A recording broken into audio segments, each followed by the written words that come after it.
मात्रक, आज हम मात्रकों का मात्रक चैप्टर का रिवीजन करेंगे। और फिर से ये चीज़ क्लास में एक बार तो डिस्कस हो ही चुकी है, और ये एक बार क्विक रिवीजन होगा जो आप लोगों ने पढ़ रखा है। तो हमने बहुत पहले इस चैप्टर को पढ़ा था, और कई लोगों का जो लेट आए थे उन्होंने इस चैप्टर को क्लास में पढ़ा भी नहीं था। तो सभी लोग इस चैप्टर को एक बार ध्यान से पढ़ें।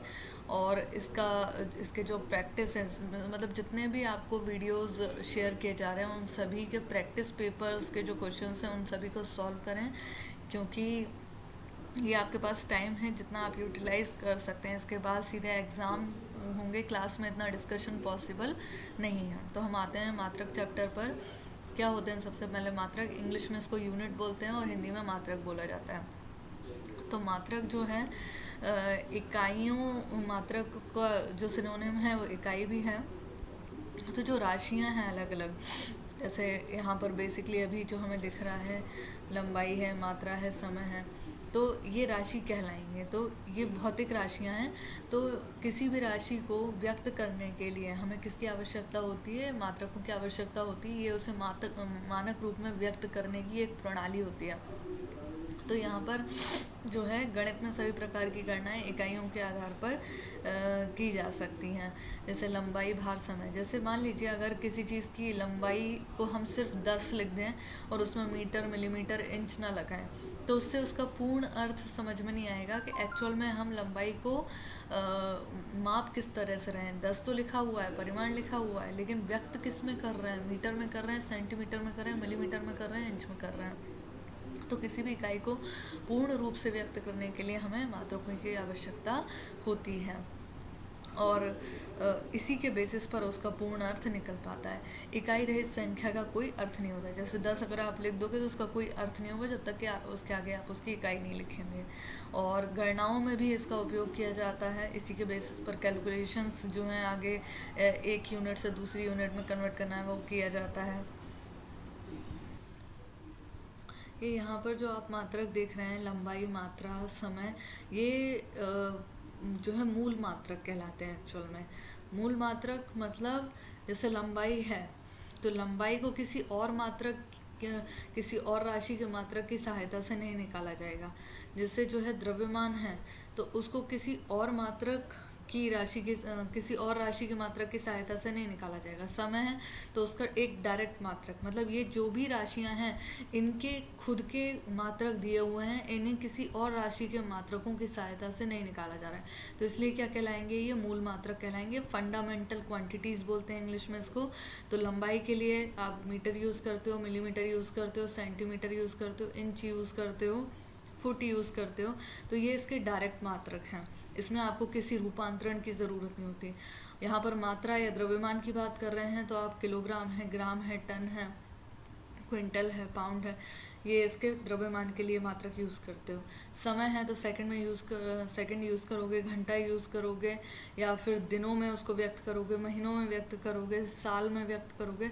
तो इस तरीके से जो है इन राशियों के मात्रक आपको अवेलेबल हैं, जिनको आप किसी और राशि के मात्रक की सहायता से नहीं रूप में निकाल रहे हो। आगे आ जाता है इकाइयों की प्रणालियाँ। तो इकाइयों की प्रणालियाँ अलग अलग प्रणाली है, जिसमें हम जिस प्रणाली में जिस मात्रक के लिए, ये जो मूल मात्रकों के लिए जो इकाई दी है उसी में हम उसको मापेंगे। तो इसको याद रखना बहुत ज़रूरी है, और इसको याद रखना भी आसान है। जैसे फुट पॉइंट सेकंड प्रणाली, इसी का जो है इसको फुट पॉइंट सेकंड पूरा फुल फॉर्म ये है। और फुट का एफ ले लिया, पॉइंट का पी ले लिया, और सेकंड का एस ले लिया। तो ये एफ, पी और एस, तो क्या कौन सी प्रणाली बन गई? और प्रणाली को इंग्लिश में क्या बोलते हैं? सिस्टम। तो कौन सी प्रणाली बन गई? F, P, S. अब फुट, सभी जानते हैं कि फुट किसकी इकाई होती है? लंबाई के लिए यूज़ करेंगे। और अगर ना भी पता हो तो पहला जो मात्रक है वो किसके लिए है? लंबाई के लिए है, दूसरा द्रव्यमान के लिए है, तीसरा समय के लिए। ऑर्डर यही रहेगा चाहे हम किसी भी प्रणाली की बात कर लें, लंबाई, द्रव्यमान, समय। तो जो है लंबाई किस में मापेंगे, फुट में, द्रव्यमान किस में मापेंगे, पाउंड में, और समय किस में मापेंगे, सेकंड में।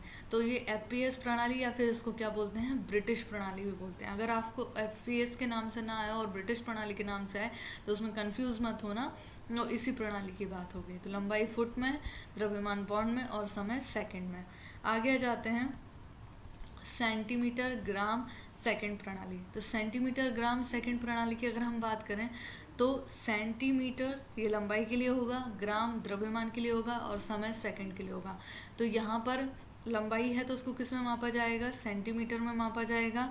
अगर द्रव्यमान है तो ग्राम में मापा जाएगा, और समय है तो सेकंड में मापा जाएगा। और इसी चीज़ का जो शॉर्ट फॉर्म है, सेंटीमीटर का सी ले लिया, ग्राम का जी ले लिया, और सेकंड का एस ले लिया। तो ये कौन सी प्रणाली हो गई, CGS प्रणाली। ठीक है, याद रखना भी आसान है, C for centimetre, G for gram, S for second.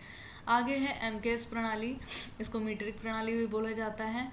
M से मीटर हो गया, K से किलोग्राम हो गया, और S से सेकंड। तो ये MKS प्रणाली, मतलब लंबाई है तो उसको किस में मापेंगे, मीटर में, द्रव्यमान है तो किलोग्राम में, और समय है तो सेकंड में।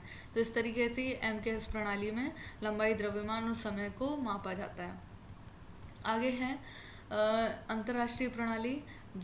ये जो प्रणाली अभी तक हम देख रहे थे, शुरुआत में हर जो है हर कोई अपने हिसाब से प्रणाली यूज़ कर रहा था। जैसे ब्रिटिश लोग जो थे वो लंबाई को फुट में मापते थे, मीट्रिक प्रणाली में जो है लंबाई को मीटर में मापा जाता था। तो कोई एक इकाई नहीं थी जिसमें हम किसी राशि को व्यक्त कर रहे थे।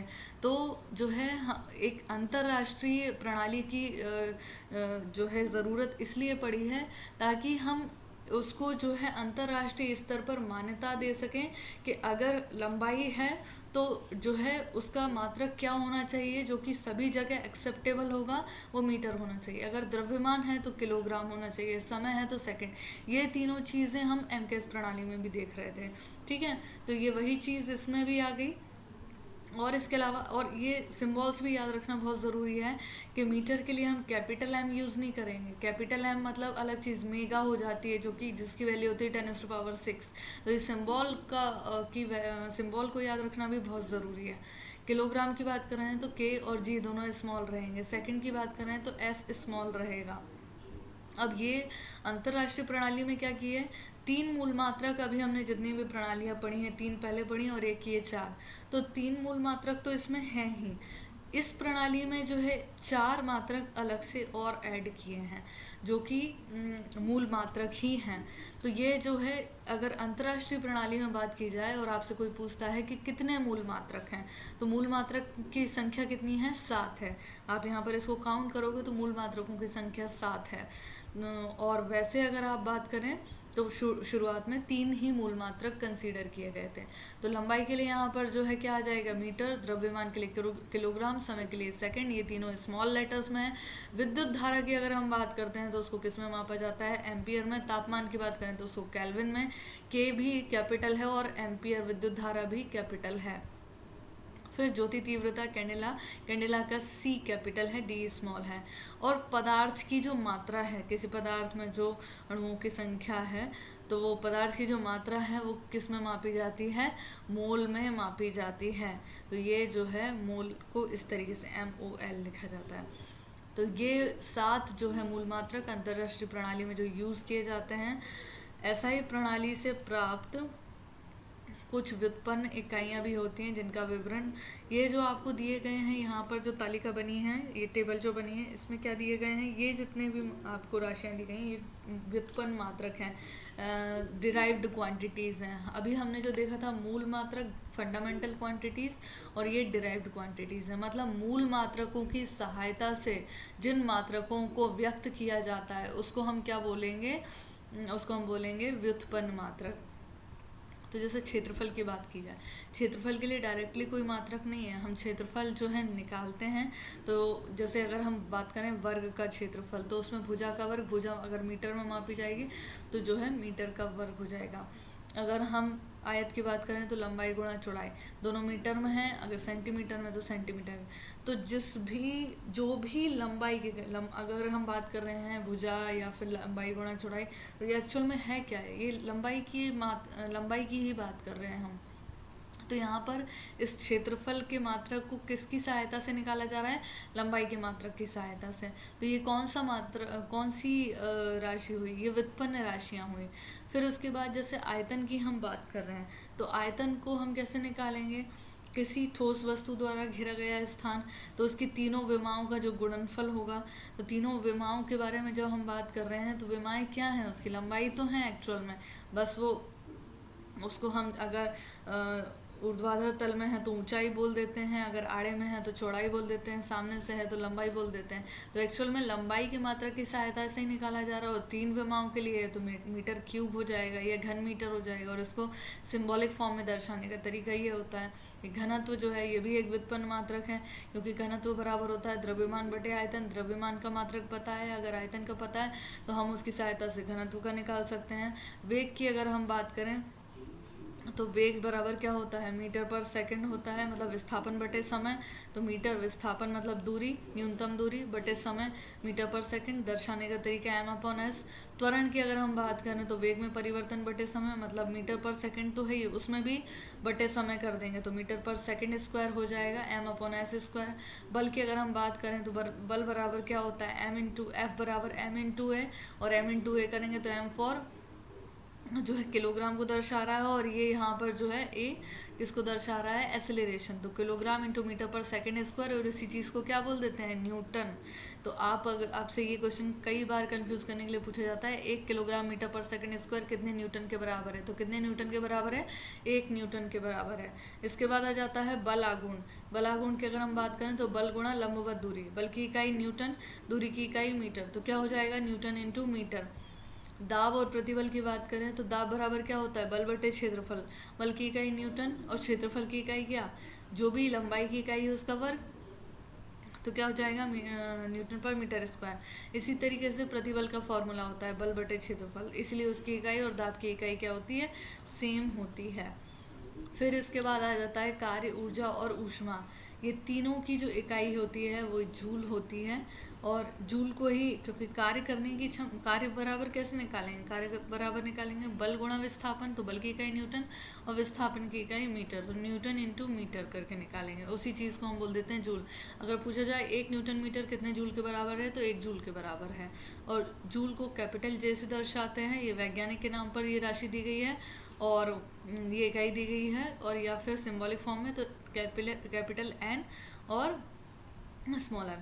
ये जितने भी कैपिटल लेटर्स हैं एक्चुअल में जो वैज्ञानिकों के नाम हैं, और उन्हीं के नाम के फर्स्ट लेटर को जब हम इकाई के रूप में यूज़ कर रहे हैं, इसीलिए हमने कैपिटल लेटर यूज़ किया। न्यूटन वैज्ञानिक का नाम। इसी तरीके से आगे जाते हैं शक्ति। शक्ति मतलब वॉट। शक्ति का जो मात्रक है वो वॉट होता है, और शक्ति क्या है? कार्य बटे समय, कार्य करने की दर। तो कार्य बटे समय मतलब जूल पर सेकंड, उसी चीज़ को वॉट बोलते हैं। वॉट जो है यहाँ पर डब्लू, कैपिटल डब्लू यूज़ कर रहे हैं, और या फिर जूल पर सेकंड। सरल कोण की बात करें, सरल कोण मतलब किसी त्रिभुज, ट्रायंगल में कोई जो है कोण नहीं बन रहा है, या कोई चतुर्भुज में कोई कोण नहीं बन रहा है। यहाँ पर जो कोण बन रहा है किसी वृत्तीय पथ पर बन रहा है। तो जब भी किसी वृत्तीय पथ पर मतलब एक पॉइंट है और वहाँ पर आपसे बोला जाए कि एंगल मेज़र करो। सरल कोण एक्चुअल में होता है 180 डिग्री। जैसे आधा जो चांदा लेते हो आप, तो उसका जो है हाफ सर्कल कितना होता है? वो 180 डिग्री का होता है, और फुल 360 डिग्री। तो उसको हम डिग्री में नहीं मापते, हम उसको किस में मापते हैं? रेडियन में। और रेडियन को अगर सिंबॉलिक फॉर्म में लिखना है तो हम स्मॉल RAD करके लिखते हैं। इसी तरीके से तापमान की अगर बात की जाए तो नॉर्मली डिग्री सेल्सियस है, और वैसे केल्विन किस में है? अंतर्राष्ट्रीय प्रणाली में केल्विन है। फिर इसके बाद आ जाता है विशिष्ट ऊष्मा। विशिष्ट ऊष्मा की बात करें तो जो है ये एक्चुअल में इसकी डेफिनेशन के हिसाब से फॉर्मूला जो होता है Q बराबर MS डेल T। तो यहाँ पर Q ऊष्मा है, M पदार्थ का द्रव्यमान है, S उस पदार्थ की विशिष्ट ऊष्मा है, और डेल T क्या है? टेम्परेचर डिफरेंस है। तो जो S है, S इज इक्वल टू क्या हो जाएगा? Q अपॉन, यहाँ पर S इक्वल टू क्या हो जाएगा? Q upon del T। तो Q ऊष्मा की इकाई क्या थी? Joule. Q upon M into del T. तो अपॉन M मतलब द्रव्यमान की इकाई किलोग्राम, और del T temperature difference. Degree Celsius में मेजर करें तो डिग्री सेल्सियस, नहीं तो केल्विन। अगर विद्युत तनाव की बात की जा रही है या विभवांतर की बात की जा रही है तो वो वोल्टेज में, बोल्ट में मेजर किया जाता है। इसके बाद इसमें जो है अगली लाइन, इकाइयों को व्यक्त करने के लिए कुछ मुख्य बिंदु। इकाइयों के पहचान प्रतीकों के बाद पूर्ण विराम नहीं लगाते। जैसे कि यहाँ पर जो है स्मॉल एम मीटर के लिए, LBS मतलब पॉइंट, CM मतलब सेंटीमीटर, तो यहाँ पर कहीं पूर्ण विराम नहीं लगाते। पहचान प्रतीक सभी संख्याओं के साथ एक वचन पद्धति में लगाए जाते हैं। मीटर तथा मीटर्स के साथ M, मिलीमीटर तथा मिलीमीटर के साथ डबल M, मतलब दोनों ही। ऐसा नहीं है कि यहाँ पर S लग गया है तो यहाँ पर आप S लगा दो। तो सिंबॉलिक फॉर्म में आप लिखोगे, चाहे मिलीमीटर हो या मिलीमीटर्स हो, आप उसको डबल M ही लिखोगे।